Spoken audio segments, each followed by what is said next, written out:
এটা অর্থাৎ একটা স্পিরিচুয়াল মুভমেন্ট আমরা যদি বোঝার জন্য সহজে বলি। তো এটা ১০০ বছর বা ১৫০ বছর পুরাতন একটা ট্র্যাডিশন। তো আমি যে কাজগুলো করতেছি এগুলো আমি মনে করি না যে আমি মানবতার দিকে করতেছি বা নতুন কাজ করতেছি, আমি মনে করি না। আমি মনে করি এটা একটা ধারাবাহিকতা। একটা সময় আজকে থেকে ৫০ বছর আগে কাজ করার প্রকৃতি প্রক্রিয়া একরকম ছিল। এখন হয়তো একটু ডিফারেন্ট, হয়তো একটা ফর্মাল, একটু নতুন কিছু টুলস অ্যান্ড টেকনোলজিস দিয়ে এটাকে সাজানো হয়েছে, মেথোডোলজি দিয়ে সাজানো হয়েছে। But otherwise the core core ইনিশিয়েটিভটা সিমিলার। ইউম্যানিটেরিয়ান আগেও ছিল, এখনো ইউম্যানিটেরিয়ান আছে, সাথে স্পিরিচুয়াল যে এনলাইটেনমেন্টের যে এমফাসিসটা ওটা দিয়ে মোটামুটি বেসিক্যালি। কারণটা হচ্ছে আজকে থেকে ১০০-১৫০ বছর ধরে আমরা দেখতে পাচ্ছি একটা প্যারাডাইম শিফট হয়ে গেছে ইন দ্য স্ফিয়ার অফ ধরেন science and technology, in the sphere of economy, in the sphere of education. তো এইগুলো আমাদের, এবং in the sphere of politics also. ধরেন এক সময় ছিল এক ধরনের ট্রান্সন্যাশনালিজম, এখন ন্যাশনালিজমে চলে আসছে গত ১০০ বছর ধরে, এবং এটা আলট্রান্যাশনালিজমে চলে যাচ্ছে অনেক সময় অনেক দিকে। তো এগুলো যেটা করতেছে, এবং সায়েন্স এন্ড টেকনোলজির যে যে ইয়াটা, যে সায়েন্সের যে অ্যাডভান্সমেন্টটা, এগুলো সব মিলে আমাদেরকে কিন্তু অনেক পরিবর্তন করে দিচ্ছে। এটার মধ্যে যেটা একটা পরিবর্তন, অনেক পজিটিভ পরিবর্তন আছে, একটা নেগেটিভ পরিবর্তন হচ্ছে এটা it's making us devoid of spiritualism.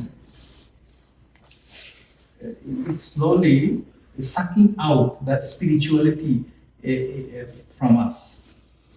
Materialism replaced by materialist ideas and all these things. So এইখানে এখন এই কাজ করাটা অনেক বেশি ইম্পর্টেন্ট। কারণ হচ্ছে spirituality in any form, humanitarian form বলেন,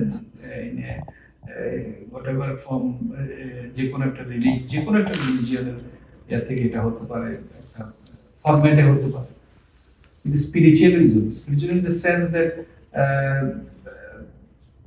স্রষ্টায় বিশ্বাস এবং স্রষ্টার প্রদত্ত দায়িত্ব হিসাবে মানবতা এবং সৃষ্টি প্রেমে উদ্বুদ্ধ থেকে এই এই এই গাইডলাইনের ভিতরে, পলিসি গাইডলাইনের ভিতরে কাজটা করা, বাকি কাজগুলোকে ডিটারমিন করে নেওয়া, ইলাবোরেট কাজগুলোকে একটা ম্যাক্রো, একটা ইয়ার থেকে একটা মাইক্রো যে ইয়াগুলাকে গুছিয়ে নেওয়া।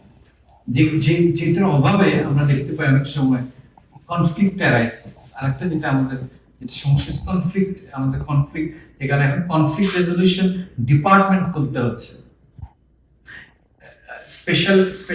স্পেশালাইজড কোর্স করতে হচ্ছে, পিএইচডি করতে হচ্ছে কনফ্লিক্ট রেজলিউশন। হয়তো ৫০ বছর আগে, ৬০ বছর আগে এভাবে ভাবা হয়নি। তো তাও আমরা সিভিলাইজেশন এই জায়গায় আসার পরও এখন আমরা কনফ্লিক্ট রেজলিউশন কিভাবে করব আমরা বুঝতে পারতেছি না, কোথাও মানে আশার আলোটা এখনো দেখতে পাচ্ছি না। এই কারণে আমার কাছে মনে হয়েছে স্পিরিচুয়ালিটি, এটাকে আমাদের চর্চা করাটা অনেক বেশি জরুরি। এটার একটা একটা পদ্ধতি হিসেবে সুফিজমকে আমরা এই জন্যই মনে করি যে এটা ইম্পর্টেন্ট। কারণ সুফিজম হচ্ছে ইনক্লুসিভিস্ট, এটা সবাইকে ইনক্লুড করে, অ্যাকোমোডেট করে। এটার ক্যান্সেল কালচার নাই, ডিনায়াল সিনড্রোমে সাফার করে না। এটাকে সবাইকে অ্যাকোমোডেট করে, এটা একটা হারমোনিয়াস একটা সোসাইটি বিল্ড করার জন্য যে প্রয়োজনীয় যে ইলেমেন্ট, যে ওগুলা সাপ্লাই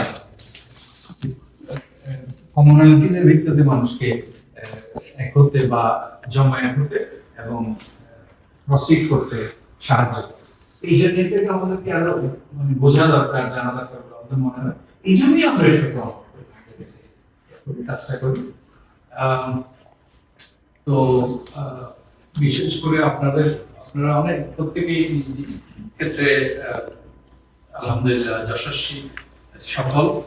তো আমরা ট্রাস্টের থেকে যেটা করছি বাংলাদেশে কিছু হিউম্যানিটেরিয়ান অ্যাক্টিভিটিস, যেগুলো ফর্মাল ম্যানারে বললাম যে নতুন ভাবে এই যুগের সাথে যেভাবে ওভাবে প্রয়োজন অনুসারে আমরা ফরম্যাট করে করতেছি। তো আমি আপনাদের থেকে এটাই আশা করব যে আপনাদের যদি মনে করেন যে আপনাদের দেশে কোনো অর্গানাইজেশন আছে যেটা ইন নিড, যেটা রিয়েল ওরা চেষ্টা করতেছে কাজ করার জন্য, কিন্তু কোনো সাপোর্ট দরকার, সহযোগিতা দরকার। আপনারা যদি একটু আমাদেরকে করেন, রেফার করেন, আমরা ওদেরকে ওখানে আমরা ওই ইনশাআল্লাহ, সাথে আমরা মাশাআল্লাহ, যুক্ত মাশাআল্লাহ। থাকার চেষ্টা করি।